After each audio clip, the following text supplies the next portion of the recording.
How to use Klever browser to access Web3. Step 1. In your Klever wallet, tap on the browser icon in the menu bar at the bottom. Step 2. To select your preferred blockchain and account, tap on the wallet icon in the bottom right corner. Step 3.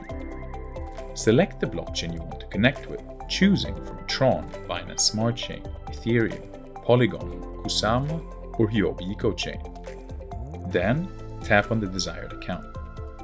Step 4. Tap on the search field and enter the URL of the dApp you want to visit. Then tap Connect Wallet to enable connection to your specific blockchain account. Klever Wallet's dApp browser is a simple and secure integration interface between your favorite dApps and your personal blockchain accounts, making the access to Web3 applications simpler, faster, and safer.